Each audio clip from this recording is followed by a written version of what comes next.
Well, let's get ready then for the familiar celebration from Sebastian Vettel, because that car in the hands of that man is just incredible in qualifying, Eddie.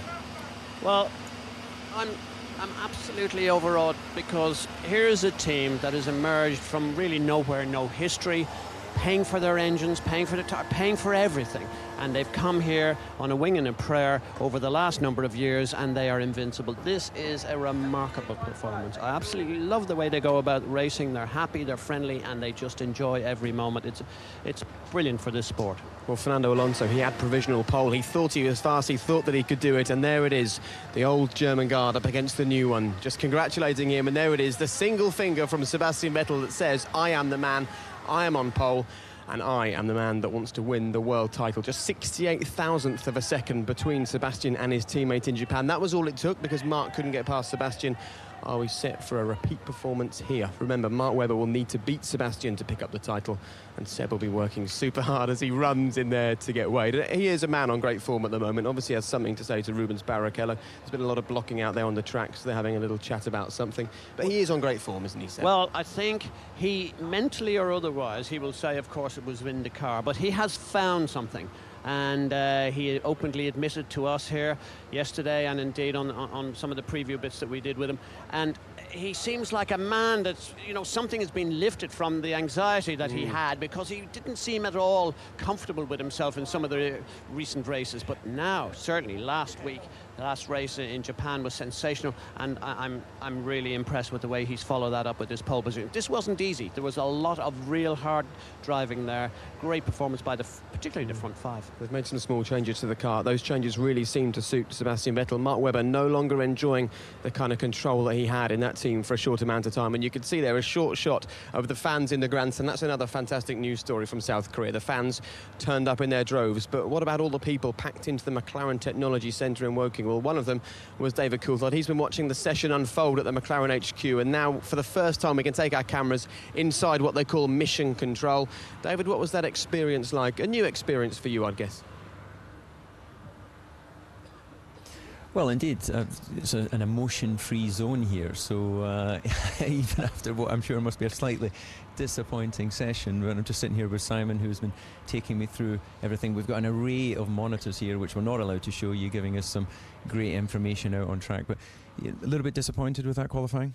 Yeah, we are. I mean, both drivers did the best laps in the end there, so good effort. But yeah, we thought we'd be on the front row, to be honest, with one of the cars. Track temperature, I think, didn't work for us, but still looking forward to the race. I think, you know, the tyre wear tomorrow is going to be a big issue, and I think we've got a strong race car, so still looking forward to the race tomorrow. Well, indeed, the race is where the glory is, and where the points are obviously delivered. So the analysis that you've got here from the engineers would suggest that race pace-wise, and especially that first sector, you seem incredibly strong. Yeah, I mean, as you know, it's a balance. I think we're slightly surprised to see 2 Red Bulls ahead of us, given the performance we saw in P1, 2 and 3. But there you go. Sebastian did a great lap there. But yeah, it's all to play for tomorrow. It's pretty close at the top, and I think we always close the gap between qualifying and the race. So yeah, I think it's about tyres and managing it tomorrow. Well, there you have it, Jake. You're expecting it to be a lot closer tomorrow in the race, so I'll be here again to give you the insight. Very good, but I'm sure your day's work isn't done. David, we've actually got Martin Whitmarsh with us here. Martin, has David been causing any problems in your mission control? Has he been well behaved? You're not going to blame him for not getting pole position, are you? Not that I've heard of, anyway. I've been concentrating on other things, not what David's doing in mission control. Okay, give us your thoughts then on this qualifying session, because there were high hopes for your team coming here. Yeah, I think it's inevitably disappointing. It's quite cold track temperature. I think Mark did 2 laps and got a time and nipped in front of us as well. I think it was difficult to get the tyres up to temperature. With the length of the circuit here, you had to really push to be able to get 2-lap runs. Most or a lot of the cars only did single-lap runs. Those that were doing 2-lap runs may have had a slight advantage, but we just didn't get the tyres working as well as we'd want them to. Didn't quite get it, but tomorrow we've got a fast race car and we're going to give it our best. Martin, you let me down. I made the forecast that actually Hamilton would get pole here, particularly after the disappointment. There was 3 races there. The last 3 races have been, he's crashed in each and every one of them, and we thought that he could really make a big amends for that by getting pole. And I, for one, am disappointed. I'm sure you must be equally disappointed. Yes, as you say, I think this weekend we've looked quite strong. So to come away, obviously only on the second row, but I think we've got good speed on the track. I think we can make some good starts, and I think on the first part of this lap, I think the Red Bulls are going to be vulnerable. So we'll see how it goes tomorrow. I think Lewis will be disappointed, that's for sure. But we all know that he'll be back tomorrow, fighting fit and keen, and he'll want to try and score some good points here. He'd like to win here. Maybe Lewis is just grateful he's got all 4 wheels on the car, but both he and Jenson Button had spills in that last session. We've spoken a lot about the fact that this track is evolving and the grip is improving all the time. It's still clearly a difficult track to drive on, isn't it? It is. I mean, again, with getting the tyres working, it is relatively low grip and slippery. And was this a hairy moment for you on the pit wall? We had a lot of hairy moments on the pit wall, but we saw the cloud of dust. We didn't know at the time when we were watching it that it was Lewis. So, but it was it was a difficult session. I think both guys did a solid job, but not quite what we'd hoped for. OK, so you've got a strong F-duct. We know the simple maths are that if it doesn't go your way at all this weekend, you can be out of the title race for the drivers and the constructors. What are you going to do in the race tomorrow to hopefully put yourself where you want to be? What's the plan? Well, the plan is, of course, we've got to look after tyres. There's a lot of concern about wear on the tyres, particularly the option tyre. All the top 10 teams will be starting on that option tyre based on the Friday predictions. That tyre wouldn't be good for any more than maybe 14 laps. I suspect in that race it'll run a bit longer than that, but you've got to look after those tyres. OK, thank you very much, Martin. Let's hear now from Jenson Button. He starts 7th on the grid for tomorrow's Grand Prix. Jenson, was that a tougher day at the office than you'd expected? Yeah, I mean, the car was good yesterday, and this morning I felt very happy with the car. But this afternoon I just couldn't get the tyre temp, and really struggled with locking front and rear, and just generally low grip. I couldn't find any grip out there, so yeah, disappointed to be that far down.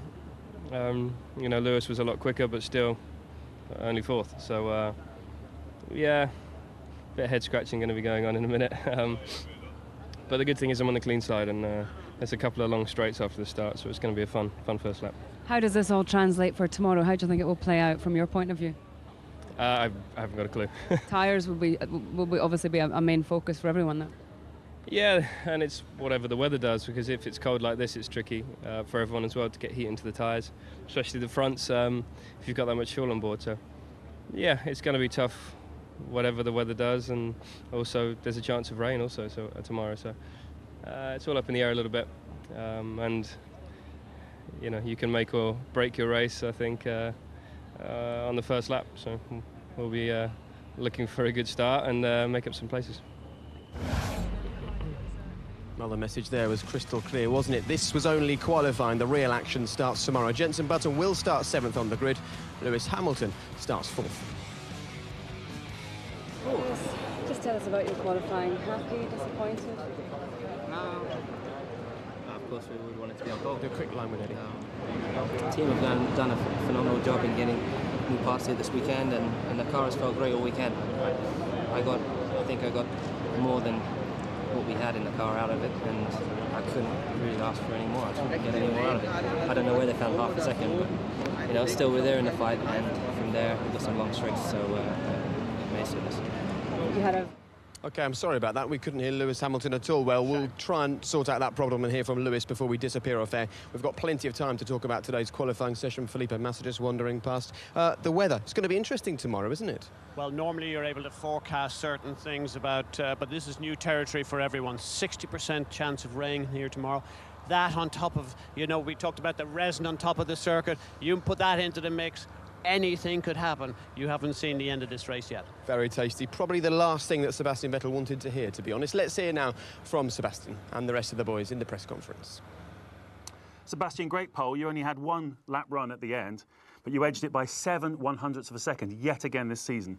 A special feeling, I imagine. Yeah, it is. I mean, again, very close. 2 runs in the end in Q3. The first one I was already happy with the car, but couldn't really put the lap time in. I lost in the first sector, but in the second one I had a much better beginning to the lap. And yeah, then first sector is pretty straight, so there's not much you can do, just hit your braking points. And then the second and third sector here especially is quite entertaining with, you know, nice flowing corners, but easy to do a mistake. So I think in the last run I gave a little bit too much margin and lost in the middle sector. Obviously we have the possibility inside the car to check how fast we're actually going. So I saw that maybe it's not enough, and I speeded up in the last sector again.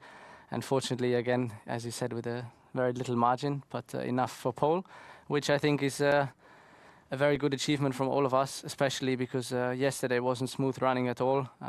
We tried something and it didn't work. Plus, we had the puncture in the free practice. So on a new track, which basically no one knew before here, I had very little laps. Also this morning, we tried to save the car a little bit and only a few running. So I had to, you know, take whatever I had in qualifying out of these couple laps. But I was able to get into the rhythm more and more and able to go with the track improvement and improve the lap times as well. We've got different cars are faster in different parts of the circuit, you, the Ferraris, the McLarens. What made the difference today for you, do you think? Well, I think the difference in the end, as I said, with so little running yesterday and this morning, was basically just to get into the rhythm. You know, some corners here are quite tricky to understand how they work, especially turn 9, 10, then 11, the long left-hander, which is nicely cambered, but then leads into an off-camber right-hander, turn 12. So there's a lot of things you have to understand, how much curb, a little bit too much, and you go into the dust, and then obviously it affects the next corner. So it wasn't easy, but I think as usual, you know, when it comes to corners, we know that our car is very good on the straight line. We are doing our best. Our F-duct is improving and getting better, so that helps. But there's not much we can do, so we have to fight back even harder in the corners. Well done. Mark, you took a different tactic, a two-lap run at the end there. What did you lose and what did you gain from that, do you think? Well, I wasn't that happy on the first time laps, to be honest, so it was more comfortable and more stable, I suppose, for me to do two-timed, and it worked out okay. Obviously, it was very, very close with Seb, and you know, I got the second on the grid, which is a lot better off than many other positions on the grid. But of course, it would have been nice to get pole. But in the end, you know, it's still a good position to start the race. We can still do very well from there and get a good result tomorrow. So quali went to plan today, I would say. Pretty close, perfect, but not quite. You're starting from the dirty side of the grid, and here it's likely to be very dirty because it's a brand new track you've been cleaning up for the last 2 days. How big a concern is that with the attack possibly coming from Fernando at the start? Fernando will be probably pretty solid off the line for sure, but you know, it's not going to make or break the World Championship. So we'll just get through what we can and press on from there. So we're still in a good position. Well done. Fernando, you were fastest after the first runs in Q3. Where did it get away from you today? Well, I think for us was nice qualifying, nice smooth qualifying. Q1 we were a little bit quicker than we thought, so we found the pace quite straight away with the prime tires. So remained the doubt of the soft that we put in Q2, and the car was again very, very quick.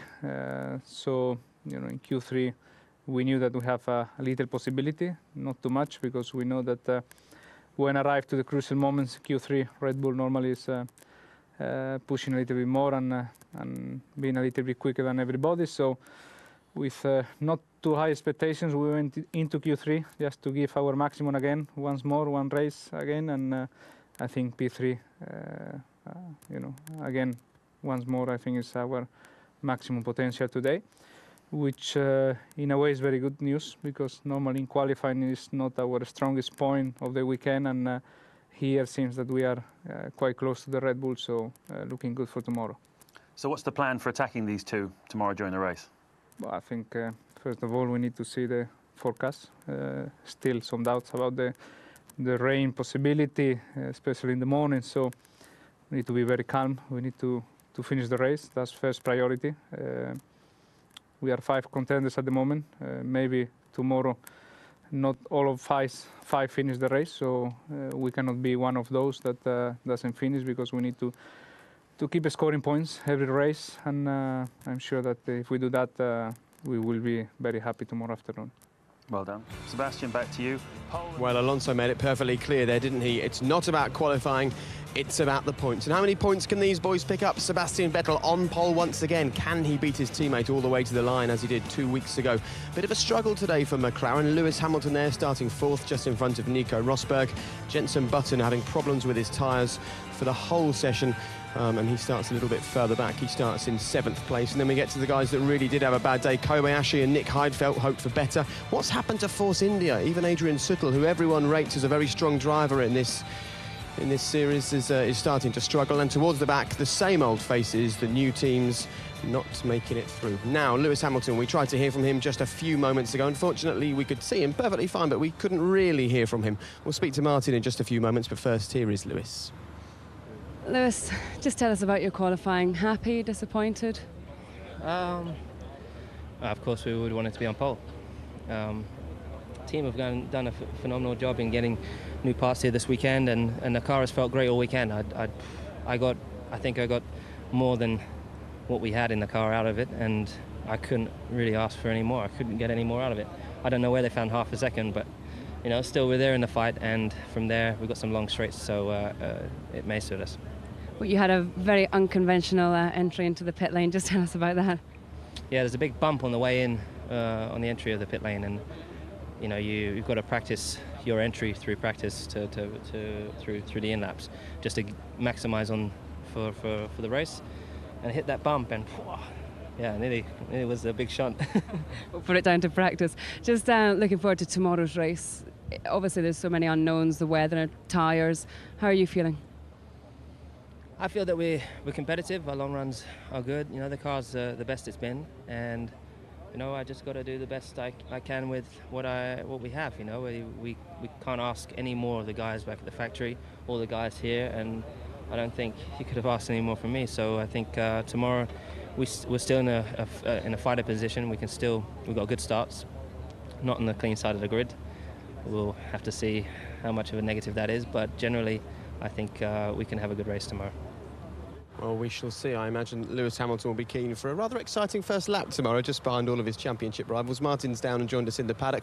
Well, Eddie and I enjoyed that session. What did you make of it? It was quite dramatic, wasn't it? I thought it was tremendous. I'm surprised the McLarens are only 4th and 7th on the grid, and Lewis 3/4 of a second ahead of Jenson, and still he can only get P4, and you could tell from that interview he's really pretty disappointed, isn't he? And they've looked mighty fast, but as ever, Red Bull always have a little in reserve, and Fernando Alonso driving beautifully and ringing in the neck of that Ferrari. Well, we should take a look at the pole lap in just a couple of moments, but let's first of all go on board with Rubens Barrichello, because there's been many complaints about drivers blocking each other this weekend, and this is Rubens, and he's complained that Michael blocked him on his hot lap. Just talk us through this, Martin. What do you think? Well, it is a clear block. I mean, you won't find a clearer block than that one. But Rubens got through to the top 10 shootout, and the times are then all set to 0 anyway. Yeah. So what's the penalty that's given him? You know, but it's a block, as clear as can be. But of course, the stewards are going to say, well, what was the damage for Rubens Barrichello actually? Sure. He may say, well, I wasted a set of tyres. I didn't learn what I should have known on that lap. It would have helped me later on. So I'm sure the stewards will need to look at it. Martin, it's difficult, precisely what you're saying. From a steward's point of view, it was a clear block. We've seen penalties given for less. He's quite fortunate to get away with it. Well, let's see if he does get away with it. And, you know, there's every chance they might apply a penalty there and 3 or 5 place grid drop. Well, rather interestingly, clearly Michael doesn't want that to happen, so he thought he'd do his best. A little PR exercise, shall we call it. After we'd done his interviews in the pen, he made sure that he hung around, waiting for Rubens to finish his interviews. Little tap on the shoulder, and it was just, I didn't block you. It was an accident. Please don't go to the stewards. Please don't let me get a punishment. Well, I imagine that's what Michael was saying. But what does Rubens have to say for himself? Let's hear from Rubens Barrichello.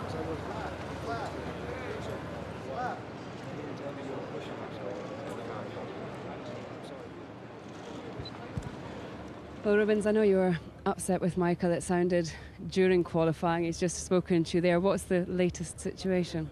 The latest is that you know, I don't want it to become very personal. I mean, we had problems on the past. We had problems. We're still having problems in some situations, such as hungry, and you know, I'm a down-to-earth guy. I'm a very cool guy, which means I have a lot of respect, even for the slowest cars and to the quickest ones. So we all make mistakes, and we are allowed to make a mistake, and you know, to apologize. He just came to apologize in a way that the team didn't tell him. But I was on a fast lap, and you know, you have mirrors and you have everything. I mean, you cannot count everything on the team. So I'm a little bit sad about the situation, because I was only lucky that I passed on to quali 3, because he really slowed me down. You did get into qualifying 3. Is your car feeling comfortable? Are you happy with how things have gone, aside from the Michael incident? Well, you know, I went into quali 3 thinking that we had 4 chances to catch up, and it was an awesome lap. I'm so delighted with the lap, and we actually catch up, but we're still on the back end. I mean, unfortunately, we're not having the car that we assume we could have, and it was a really good lap. And tomorrow anything can happen, because you know, it's sliding here, sliding there, and the track will be becoming better and better. So I assume there's lots of things to happen in this race, and hopefully we can just get some points out of it. Evergreen Rubens once again out qualifying his teammates, and he said there very importantly, tomorrow will be even more exciting. So if today's alarm call was a bit difficult, please make sure that you also set your alarm for Sunday morning, because that's when the action really starts. And talking of the action on the track today, let's now ride on board with our pole sitter Sebastian Vettel. And gentlemen, you can talk us through this. He's a beautiful driver to watch, and this was some lap and some time to pull it out of the bag. Because he's got one chance. Every braking zone, every turn-in point, every apex, he has to hit it. He's got 1 lap of fuel, no time if he gets it wrong, and he spotted everything perfectly, didn't he? The reality here, which I think is so interesting about Vettel, he's calm. He knows in the first sector he's going to be down to the likes of the people who have the F-duct working really well, particularly McLaren. So he already was in a negative vibe, maybe 2-3 tenths, and he drew it all back, and it came and folded brilliantly for him. As soon as he was only 2 tenths off the Ferrari, just on the way out of this corner when the first sector time comes up, you knew he could do it. You knew he could make it up in the second half of the lap. And as soon as he gets the car straight and he's not traction limited, look at him driving one-handed there with his left hand on the F-duct. Okay, and his team principal is standing here enjoying this. Christian Horner is with us. Christian, how nice to ride on board with your pole sitter. What a lap from him, and as Martin said, he only had 1 chance to get it right. No, he had 1 chance. He got it absolutely right. He elected to do 2 one-lap runs in that final session, and you know, he delivered when it mattered. But again, the 2 of them are split by such a small margin. I think, Christian, you'd have your ears burning if you'd heard what I'd said. And the reason I said it, because coming from your side of things, you know, here you are, private team, private money, pay for your engines, yet again 1-2 on the grid, leading the championship in both championships. It's a phenomenal story. Is it something you're grasping and making sure you remember this for the rest of your life? It's a fantastic team achievement, and you know, we're not here by accident. We're here because of a lot of hard work and dedication from every member of the team, and obviously the drivers doing a great job as well. So, but there's still 3 races to go, and you know, we're determined to convert this position. Okay, we're about done here. We need to head off air in a moment, but just to temper Christian's excitement slightly, you think that maybe pole position isn't as good as it looks on that grid, Martin? I think second on the grid will be a difficult place to be, the left-hand side of the grid. And of course, even if you're leading, going down that 0.8 of a mile straight, then you're going to be pulling a lot of cars along with you, aren't you, in a tow? Sure, let's quickly head back to Woking. David, what's the plan there for the rest of the day? Well, the plan is now we've left mission control. They'll be debriefing with the engineers, and with the countdown to the race, let the war begin. They'll be in the war room tomorrow. Very nice. Yeah, a little bit disappointed here that they didn't manage to perform at a higher level, but nonetheless, as I said, if you leave, they've got a strong race car. Okay, David, thank you very much. And if I'm wondering what this means, that's David Coulthard for, I've got to get out of here and go and hang out with my mates. And that's exactly what you can do right now. Thank you very much for joining us. A new track, a new country, but the same old face on pole. What can Sebastian Vettel do tomorrow? This man will be hoping that one of his boys takes the win. See you then. When I see your